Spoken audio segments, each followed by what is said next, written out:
speaker is Audit LA.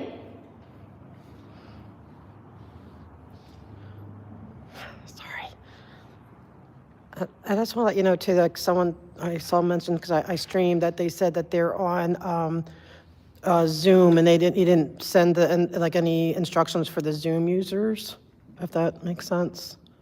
So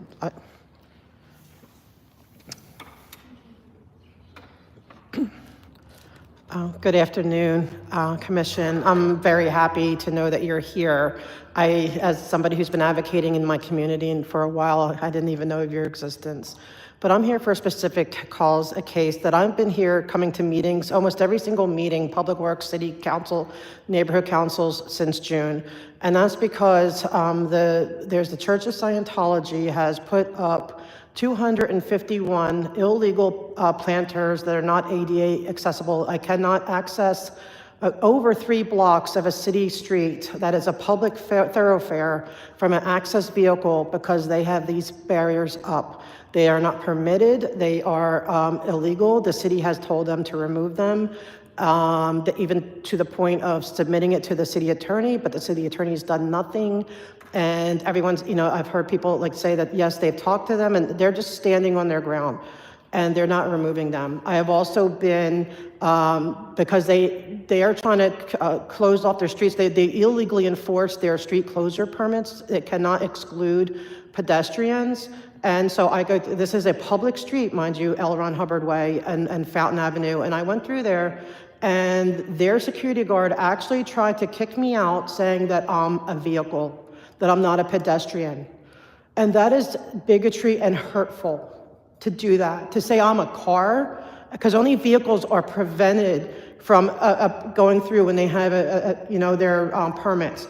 And then they actually went to the police department, and I don't disrupt their anything. I just want access to streets.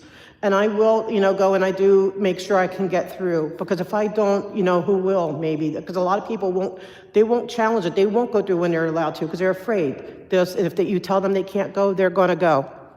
And so they actually went to the police and saying that this woman in a wheelchair is gonna try to use our sidewalk and it's gonna ruin our Easter party for the kids. I don't ruin anything and I don't interfere with any of their activities. I just wanna get down a sidewalk that I'm allowed to get down. And it's such bigotry.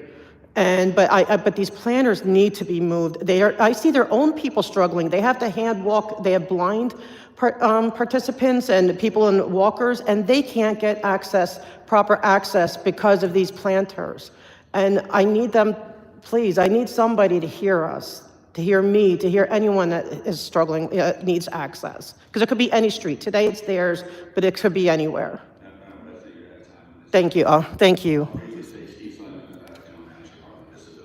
If I could ask the speaker to get a chance to give your contact information Yes. to my staff. Okay. They'll take it.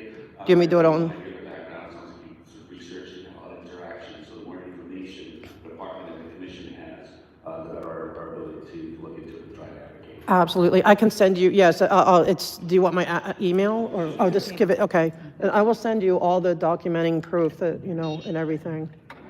Thanks. Thank you. Do you want me to do it now or later? Do you want me to do it after the meeting? Okay. I don't want to interfere. Sorry.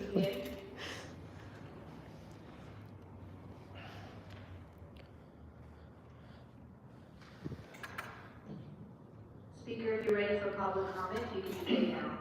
Hello. Yes, sorry, I didn't realize it was me. Can you hear me? Yes.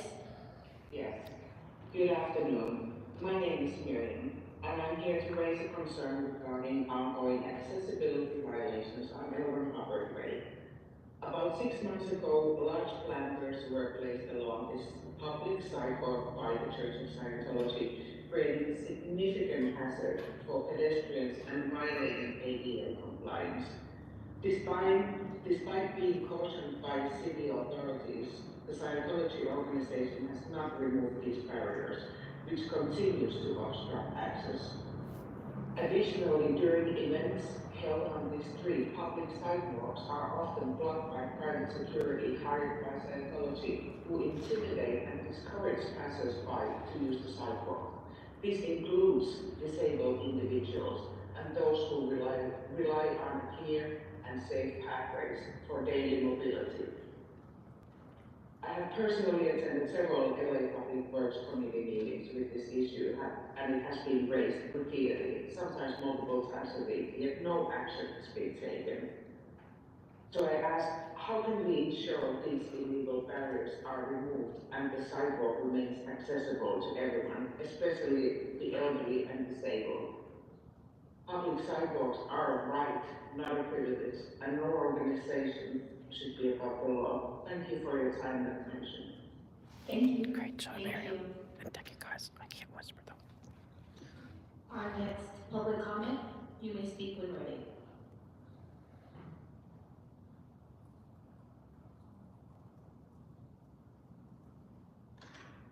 Good afternoon, I'm stakeholder in the city of Los Angeles. There will be much to speak about the horrors that occurred last week. It turns out 11% of Altadena population are persons with disabilities. I'd like to speak to the rebuilding effort. I'm hoping that this department may inquire with other cities, county, state, federal, regarding this rebuilding. Many of these homes were pre-code, pre-ADA. Wouldn't it be lovely if every new built home had at least one ADA bathroom? Our population is aging. ADA is not just for people with disabilities, it's for elderly too. If this could be a consideration in rebuilding, making sure that businesses that once could not serve members of the community who are persons with disabilities would now have ADA access. Again, I hope that the conversation is starting, has already taken place. I'm just like, oh, we're already doing that. I hope I can get that response. But again, to include ADA, and while ADA might sound like, oh, that's a terrible thing, or it's a serious something. Our generation is looking to take the ADA regulations as a baseline and making universal design the future. As Los Angeles is the 2028 home of the Paralympic Games, I hope that the inclusion of the population of persons with disabilities will be included in the rebuilding, literal rebuilding effort. Thank you for your consideration. Thank you, caller. Any additional public comments? Two more. You may begin when ready. Good afternoon, Commissioners. Can you hear me? Yes. Thank you very much. My name is Mona M., and I'm an elderly woman that is a full-time wheelchair user. I'm a paraplegic. I'm a former Region 10 DIPTAC director, and so I know my disabilities and I know my disability rights. I say humorously, I am also calling about L100 Way and the planters, the 251 planters that have been put around that building along Fountain Avenue, Catalina, L100 Way. And I cannot get on with my paratransit vehicle or my vehicle. There are no parking spots at all. And if I take paratransit, there are no egress areas whatsoever. So I can't use those roads.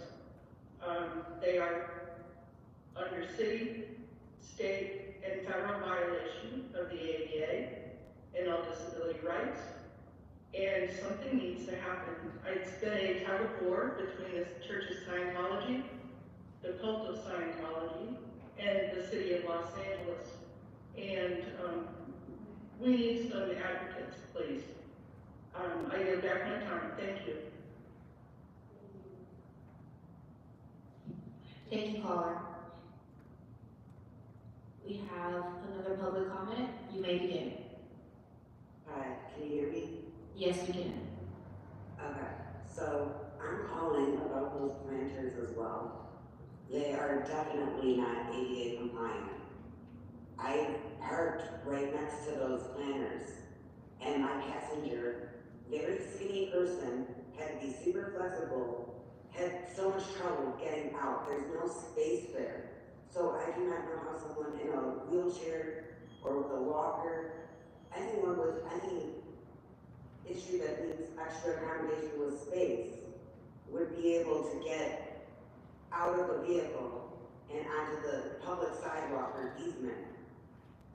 These planters are on the public easement. So to me, they're abandoned trash just on the public easement, just sitting out there. I personally talked at several meetings with Public Works complaining about these planters and how they're ADA non-compliant. I have a friend that is affected by this, and I see her struggling when she's in areas where there's all these planters on L. Ron Hubbard and Fountain. Like, it's been since June, and no one in the city is doing anything. And I wish I would have known about this meeting sooner, because I would have been here telling you guys about this sooner. But we've been trying. So many of us have been speaking out, and no one is listening. So if there's anything that you guys can do, please get these planters removed, or at least somehow get them in ADA compliance. But they definitely are not ADA compliant right now. Thank you. I yield my time. Thank you, Guys, thank you. Do we have any more public comments? Stephen Simon here, Executive Director on Disability. So Commissioners, two just quick points of information. Great job, guys. I had 4 different comments on one particular topic.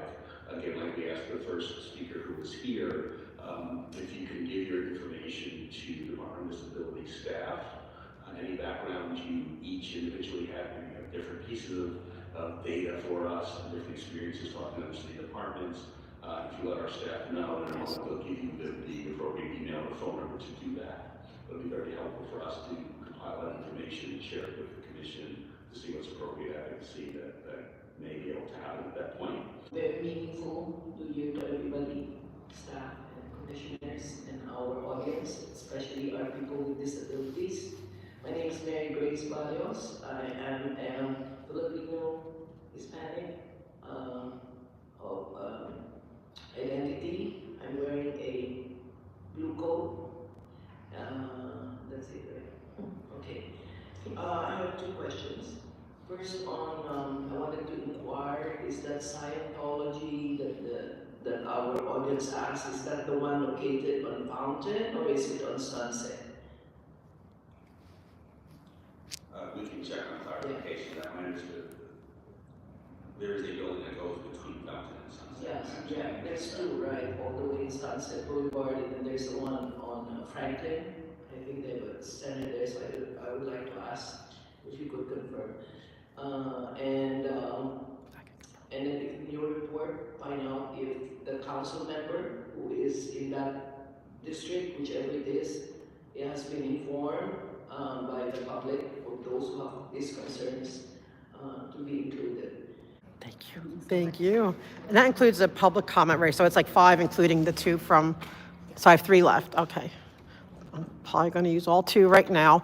That's hard for me because I usually, because I stream, so I usually do like whisper, trying to tell people what's going on. But I was asked not to, so I'm not. So it's so hard for me to be quiet to them. But because I have, I've had upwards of 100. Now we're at like 59, whatever people interested. I think it's amazing that people around the world are coming to a disability meeting, and it means so much to me. And I'm going to give a shout out to them to come with me on my journey to this, because I believe the people, the ADA community, there was a time I wasn't part of it, but now I've learned that it is the one group where it's almost like it's okay to dismiss and to forget about.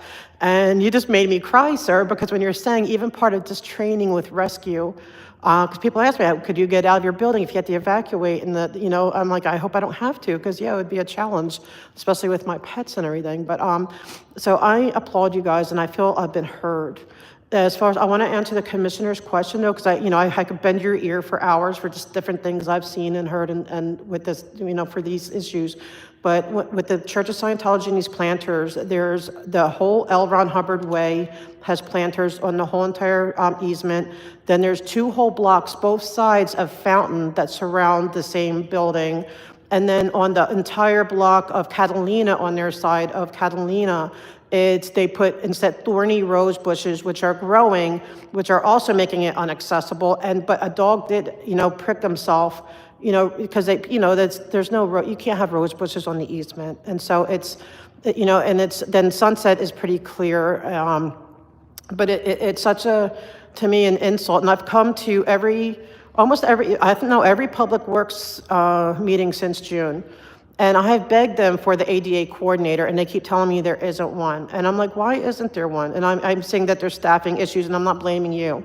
Thank you, or at all. But, it's just so hard to know who to talk to. So I feel a sense of relief that I at least can come here and be heard. I hope you can help us, because, whatever their situation is, you can't just blatantly disregard ADA laws of accessibility. Whether if they don't want me there, that's one thing. They don't want me there, but but you can't make it inaccessible. You can't just do that because you want to hedge yourself in. Thank you, and everyone. Thank you. Thank you.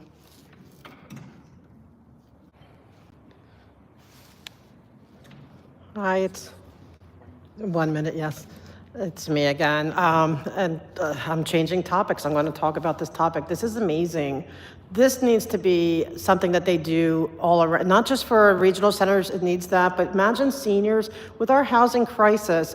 Can you imagine all the families, like they can't be there with their senior mother or their senior father, and they instead of putting them in a home, like where they're maybe going to be ignored because there's so many patients, they know they can be with a loving family who's going to sit there and give them the, 3 meals a day and love and comfort and mentor and or other disabled, like the people who, they're maybe not regional center, they may be more physical disabilities, but they may need help. They have IHSS, but maybe they don't have the proper housing. And what an amazing thing. This needs to be on the forefront for the future. It's so mind-boggling. I love that you guys do this, and that I came here to hear about this. But this needs to be the housing solution for the future for seniors, disabled, as well as our people from the regional, our friends from the regional centers. So, and I just want to say also, because what they're doing with the regional center, I know somebody who is developmentally disabled who ended up needing help, being put in a home, and they put him in an addiction recovery home because they had nowhere to put him. And he's, doesn't drink, do drugs, there's no recovery issues with him. But so it wasn't a good match for him, but, there was no alternatives. I absolutely love to know that there's an alternative now. And also, is there any way on your website, can you put this kind of information out so people who would like to know more about this kind of thing, or because, we'd like to know more, so, and I know you're understaffed. I'm not trying to put more work on you, but we want info.